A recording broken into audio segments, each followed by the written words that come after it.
बहुत समय पहले की बात है। एक छोटे से गांव बलदेवपुर में दो किसान रहते थे। एक का नाम था लखन और दूसरे का बिरजू। वे दोनों बचपन से दोस्त थे और उनके बीच गहरी दोस्ती थी। लखन थोड़ा गरीब लेकिन बहुत मेहनती और ईमानदार था। उसके पास एक छोटा सा खेत था जिस पर वह दिन भर मेहनत करके अपने परिवार का गुजर बसर करता था। वहीं दूसरी ओर बिरजू बहुत ही आलसी था, जो दिन भर अपने खेतों में खाट पे लेटा रहता और मेहनत वो तो उसके आसपास भी नहीं भटकती थी।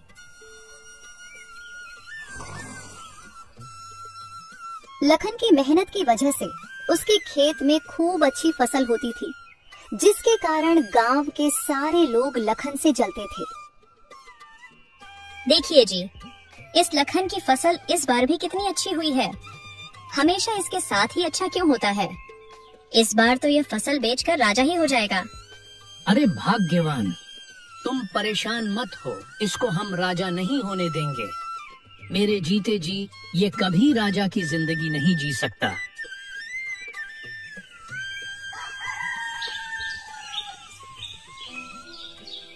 लखन सुबह उठता है और खेत के लिए निकल जाता है और अपनी फसल को देखकर बहुत खुश होता है। अब जाकर लखन की मेहनत सफल हो चुकी थी। अरे वाह, इस बार तो फसल बहुत अच्छी हुई है। लगता है इस बार अच्छी खासी कमाई हो जाएगी। फिर लखन वापस घर की ओर निकल पड़ता है। आज वह बहुत खुश था। अजी, क्या हुआ? आप इतना देर से क्यों आए हैं? इस बार हमारी फसल अच्छी तो हुई है ना? हाँ भाग्यवान, इस बार फसल तो बहुत अच्छी हुई है। कल कटाई भी करनी है, उसी की व्यवस्था कर रहा हूँ। लगता है इस बार अच्छा मुनाफा हो जाएगा। अजी, ये तो बहुत अच्छी बात है। इससे हमारा गुजर बसर भी ठीक से हो जाएगा और मुन्नी की शादी और पढ़ाई में भी हमारी कुछ मदद हो जाएगी। हाँ, तुम बिल्कुल सही बोल रही हो राधा। खाना लाओ, बहुत जोर से भूख लगी है। जल्दी सोना है आज, क्योंकि कल सुबह 4 बजे खेत में भी जाना है। राधा खाना लगा देती है।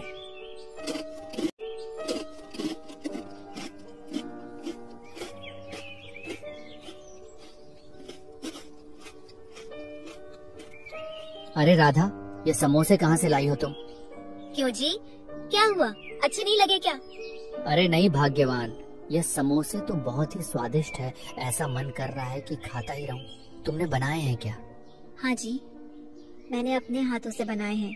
आपको अच्छे लग रहे हैं तो और ले आऊं क्या? और भी है? नहीं नहीं भाग्यवान, इतने काफी है। बाकी के सुबह खेत में खा लूंगा। अच्छा जी, ठीक है।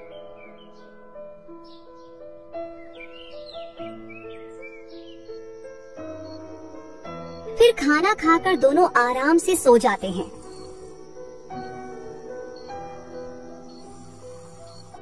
जैसे ही सुबह के 4 बजते हैं तो अचानक से राधा की नींद खुल जाती है और राधा देखती है कि मौसम बहुत खराब हो गया है।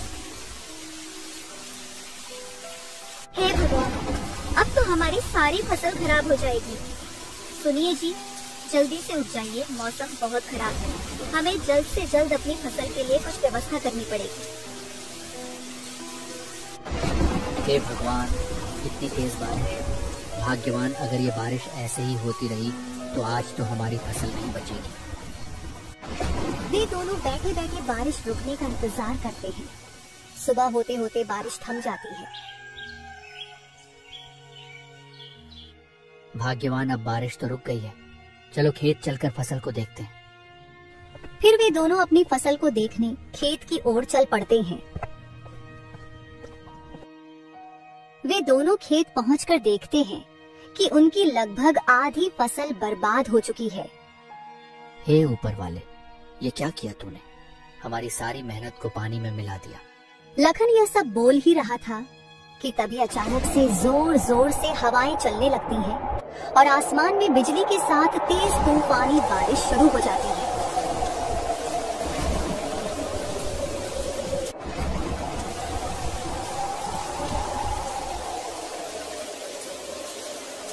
और देखते ही देखते लखन की सारी फसल उनकी आंखों के ही सामने बर्बाद हो जाती है।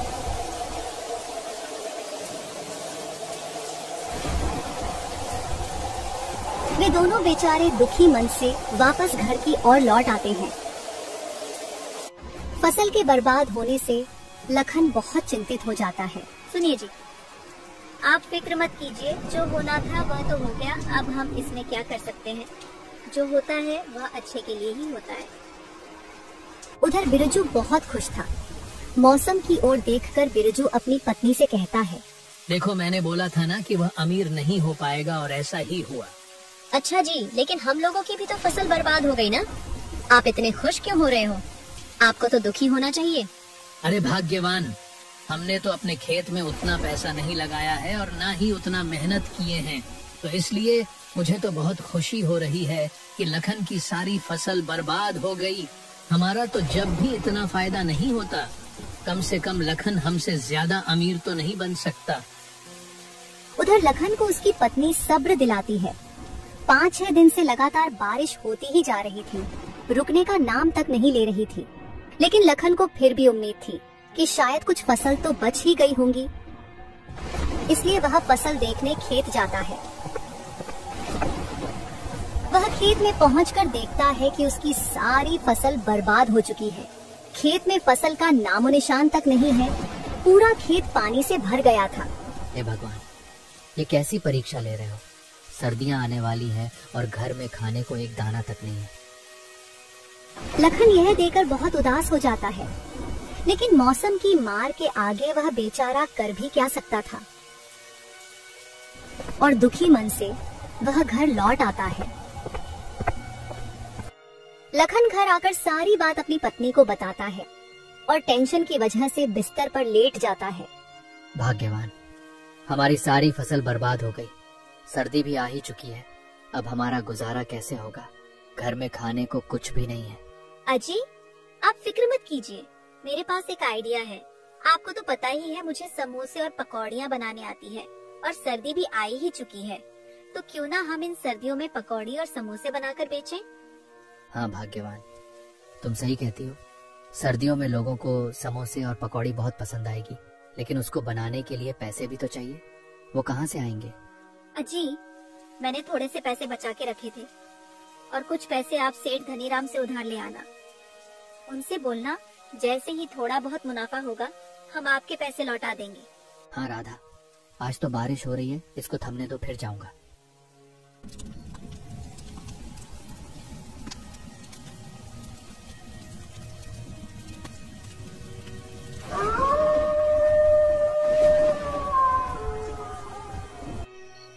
फिर वे दोनों खाना खाकर सो जाते हैं और सुबह होते होते बारिश भी रुक जाती है।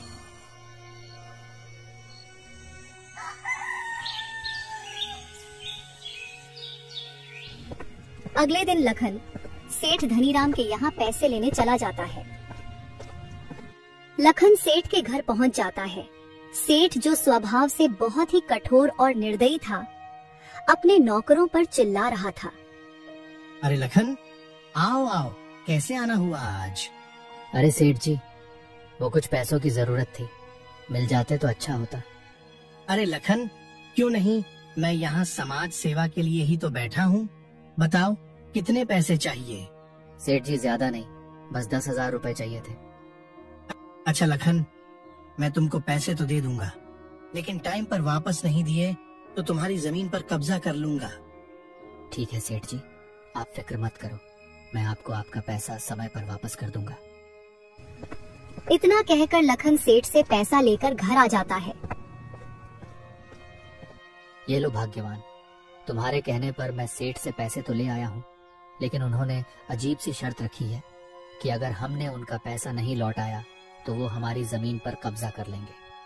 अजी, आप फिक्र मत कीजिए, अब देखो सर्दियाँ भी आ चुकी हैं, तो हमारे समोसे और पकौड़ी बहुत बिकेंगे। लोग बड़े ही चाव से खाएंगे सर्दियों में, तो हम सेठ के पैसे आसानी से चुका देंगे। अच्छा ठीक है भाग्यवान, कहीं ऐसा ना हो कि जो घर में थोड़ा बहुत पैसा था वह भी लग जाए और हमारी जमीन भी चली जाए। अजी, आप खामखा टेंशन ले रहे हो, ऊपर वाले पर भरोसा रखो, सब अच्छा ही होगा। लखन बाजार जाकर उन पैसों से समोसे और पकौड़ी बनाने का सामान ले आता है। फिर राधा पकौड़ी और समोसे बनाती है। राधा कुछ समोसे और पकौड़ियाँ बनाकर लखन को देती है और लखन उनको बेचने गांव की ओर निकल पड़ता है। समोसे और पकौड़ियाँ ले लो, समोसे, गर्मा गर्म समोसे। एक बार राजस्थान की मशहूर पकौड़ियाँ और समोसे खाओगे तो खुश हो जाओगे और नहीं खाओगे तो पछताओगे ये। तभी एक औरत लखन से समोसे लेने आती है। अरे भैया, ये समोसे देखने में तो बहुत स्वादिष्ट लग रहे हैं, कैसे दिए? कितने का है एक समोसा? 5 रुपए का एक है बहन जी, बताओ कितने दूं? अच्छा ठीक है, 10 दे दीजिए भैया। फिर लखन 10 समोसे उसको दे देता है और पैसे लेकर आगे की ओर निकल जाता है। धीरे धीरे करके उसके सारे समोसे बिक जाते हैं और लखन घर वापस आ जाता है। अरे ओ राधा, एक गिलास पानी लाओ जरा, आज बहुत थक गया हूँ। हाँ जी अभी लाई। कुछ समोसे पकौड़ियाँ बिके क्या? नहीं राधा, एक भी समोसा नहीं बिका और मैं तो आज बहुत ज्यादा थक गया हूँ। जी आप ठीक कह रहे थे कि हमारे समोसे कोई नहीं खरीदेगा। अब तो हमारे बाकी के पैसे भी खराब हो गए हैं। अरे अरे मेरी बात तो सुनो। अरे राधा, कुछ समोसे और पकौड़ियाँ ही नहीं बल्कि सारे हाथों हाथ बिक गए थे। क्या सच में हमारे सारे समोसे पकौड़ी बिक गए क्या वाकई में? हाँ बिल्कुल राधा, लोगों को हमारे समोसे पकौड़ी इतने पसंद आए हैं कि सारे समोसे पकौड़ी झट से बिक गए। ये लो पैसे, इसमें से कुछ पैसे मुन्नी के स्कूल की फीस जमा करने के लिए रख दो और कुछ पैसे से हम अनाज खरीद लेंगे। राधा उन पैसों को संभाल कर अलमारी में रख देती है।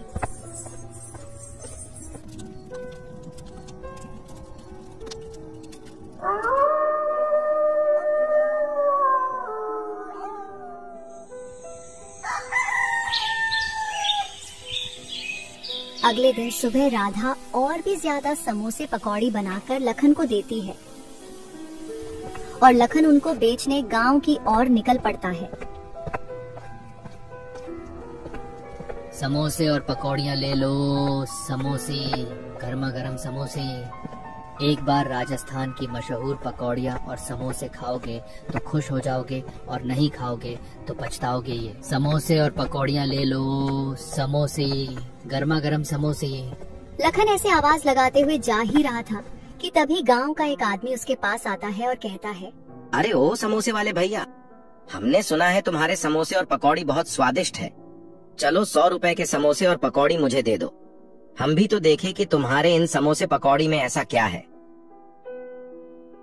लखन उस आदमी को समोसे और पकौड़ी दे देता है और उससे पैसे लेकर आगे की ओर निकल जाता है।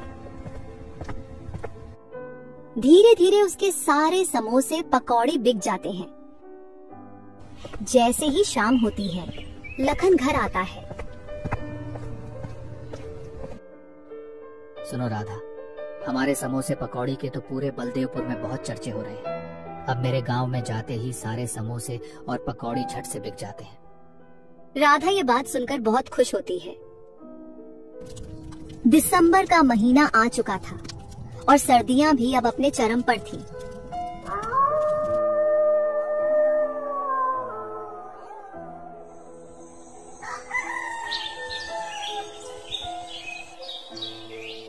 जहां लखन एक टोकरी में समोसे और पकौड़ी बेचा करता था, अब उसने एक बड़ा सा ठेला ले लिया था। ठंड के कारण लखन के समोसे और पकौड़ियों की बिक्री अब 20 गुना बढ़ गई थी। अब उसके पास ग्राहकों की भीड़ लगी रहती थी और उसे रोज का अच्छा खासा मुनाफा भी होने लगा था। लखन और उसकी पत्नी अब बहुत खुश थे क्योंकि उन्होंने जो सपने देखे थे वो अब धीरे धीरे पूरे हो रहे थे। एक शाम जब लखन और राधा अलाव के पास बैठे हाथ सेकते हुए बात कर रहे होते हैं, तभी गांव का मुखिया उनके पास आता है और कहता है, सुन लखन, परसों मेरी बेटी पिंकी की शादी है और उसमें मुझे 100 आदमियों के लिए समोसे और पकौड़ियाँ चाहिए। क्या तुम मुझे बनाकर दे सकते हो? जी मालिक, क्यों नहीं, आपको आपका सामान जल्दी ही मिल जाएगा। उनकी ये सारी बातें बिरजू और उसकी पत्नी एक पेड़ के पीछे छिपकर सुन रहे थे। हमेशा इस लखन के ही साथ इतना अच्छा क्यों होता है?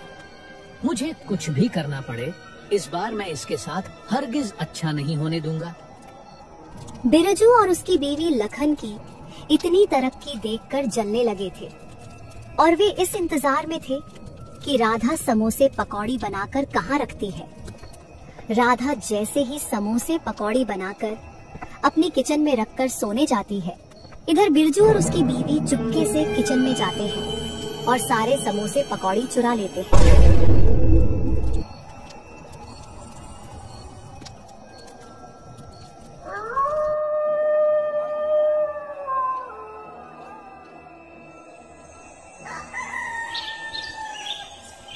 जैसे ही सुबह होती है, समोसे और पकौड़ी मुखिया के घर पहुंचाने थे तो राधा किचन में जाती है उसे। वहाँ एक भी समोसे पकौड़ी नहीं दिखते हैं। यह सब देखकर वह बहुत हैरान हो जाती है और सारी बात अपने पति को बताती है। अरे भाग्यवान, ऐसे कैसे हो सकता है? मैं अभी मुखिया जी के घर जा रहा हूँ और उनसे बोल दूंगा कि बस मुझे आज का समय और दो। इतना कहकर लखन मुखिया के घर की ओर निकल जाता है।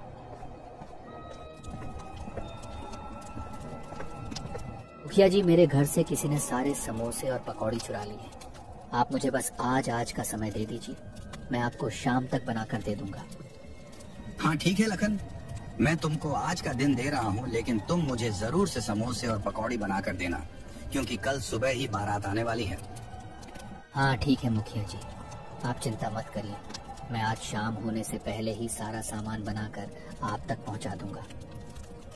फिर जब लखन उधर से जैसे ही घर वापस आ रहा था तो वह देखता है कि बिरजू का बेटा समोसे खा रहा है और उसके पास पकौड़ियाँ भी हैं। यह देखकर लखन सोचता है, बिरजू के बच्चे तो समोसे नहीं खाते हैं और ना ही कभी बिरजू ने मुझसे समोसे पकौड़ी खरीदे। फिर ये बच्चा ये सब कहाँ से लाया है? लखन उस बच्चे के पास जाता है।